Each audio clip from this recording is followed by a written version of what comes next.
আসসালামু আলাইকুম ও রাহমাতুল্লাহ। কুরবানি সংক্রান্ত কিছু জরুরি মাসাইল।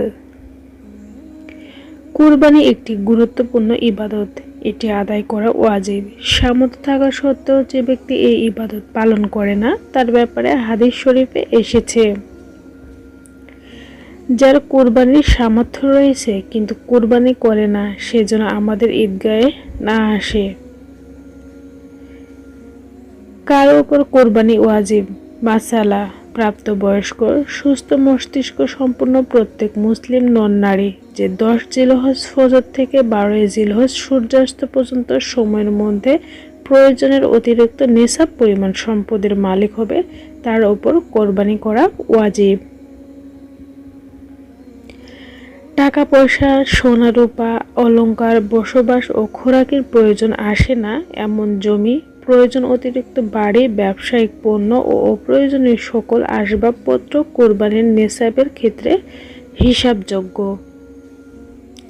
আর নিসাব হলো স্বর্ণের ক্ষেত্রে 7.5 ভরি, রূপার ক্ষেত্রে 52.5 ভরি, টাকা পয়সা ও অন্যান্য বস্তুর ক্ষেত্রে নিসাব হলো এর মূল্য 52.5 তোলা রূপার মূল্যে সমপরিমাণ হওয়া।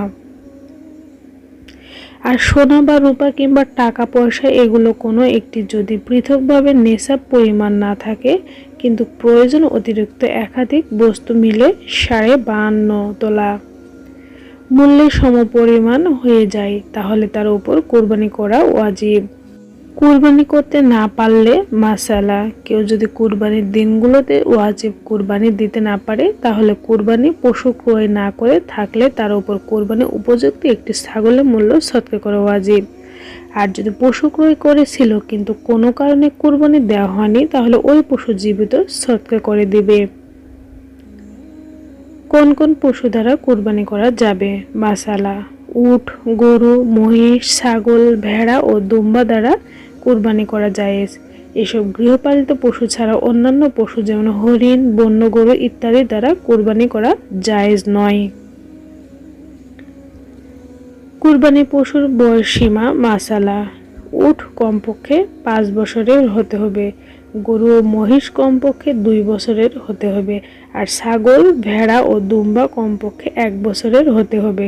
তবে ভেড়া ও দুম্বা যদি 1 বছরের কিছু কমও হয় কিন্তু এমন হৃষ্টপুষ্ট হয় যে তা দ্বারা কুরবানি করা জায়েজ, অবশ্যই এক্ষেত্রে কমপক্ষে 6 মাস বয়সের হতে হবে।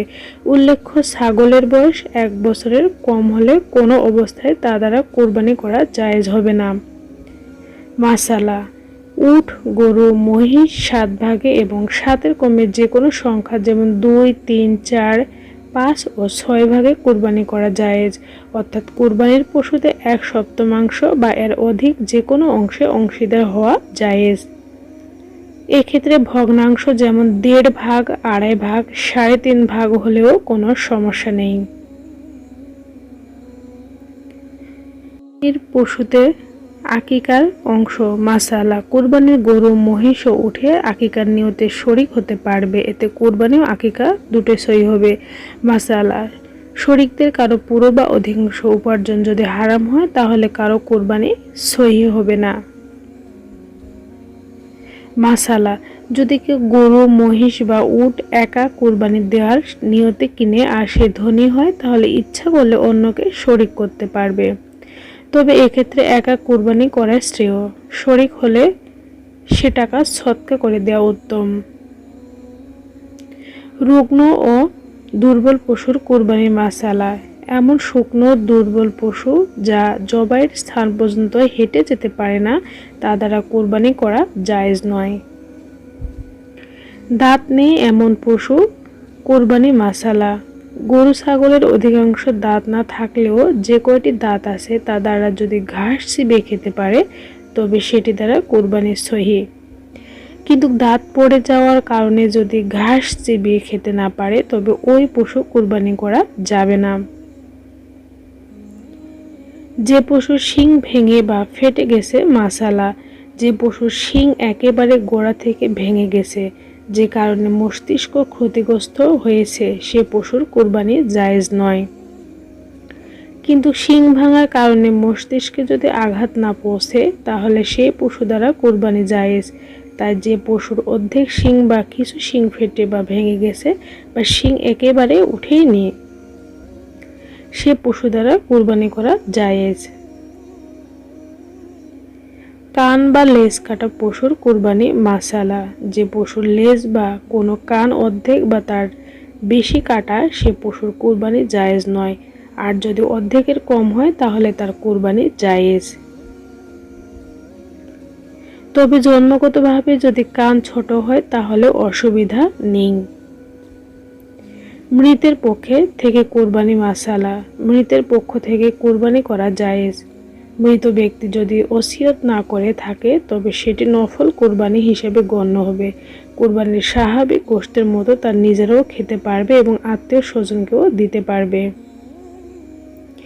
আর যদি মৃত ব্যক্তি কুরবানির ওসিয়ত করে গিয়ে থাকে তবে এর গোশত নিজেরা খেতে পারবে না, গরিব মিসকিনদের মাঝে সদকা করে দিতে হবে। অন্য কারো ওয়াজিব কুরবানি আদায় করতে চাইলে মাসালাম। অন্যের ওয়াজিব কুরবানি দিতে চাইলে ওই ব্যক্তির অনুমতি নিতে হবে। অনুমতি নিলে এর দ্বারা ওই ব্যক্তির কুরবানি আদায় হয়ে যাবে, নতুবা ওই ব্যক্তির কুরবানি আদায় হবে না।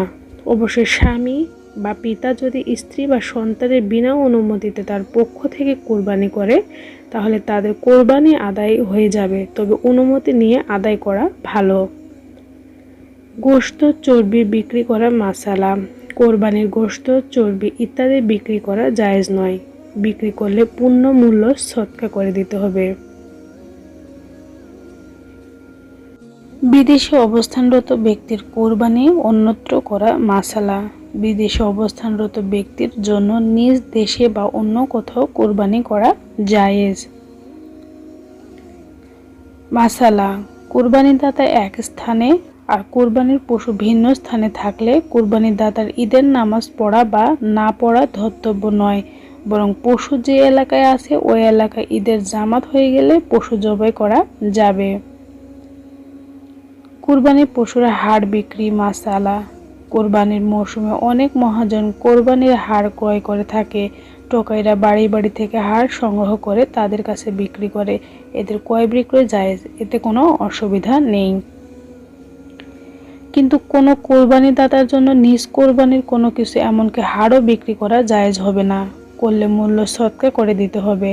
আর জেনে শুনে মহাজনদের জন্য এদের কাছ থেকে ক্রয় করাও বৈধ হবে না। কাজের লোককে কোরবানির গোশত খাওয়ানো মাসালা। কোরবানির পশুর কোনো কিছু পারিশ্রমিক হিসাবে দেয়া জায়েজ নয়। গোশত পারিশ্রমিক হিসাবে কাজের লোককে দেয়া যাবে না। অবশ্য এই সময় ঘরের অন্যান্য সদস্যদের মতো কাজের লোকদেরও গোশত খাওয়ানো যাবে। জবাইকারীকে পারিশ্রমিক দেয়া মাসালা। কোরবানির পশু জবাই করে পারিশ্রমিক দেয়া নেওয়া জায়েজ, তবে কোরবানির পশুর কোনো কিছু পারিশ্রমিক হিসাবে দেয়া যাবে না।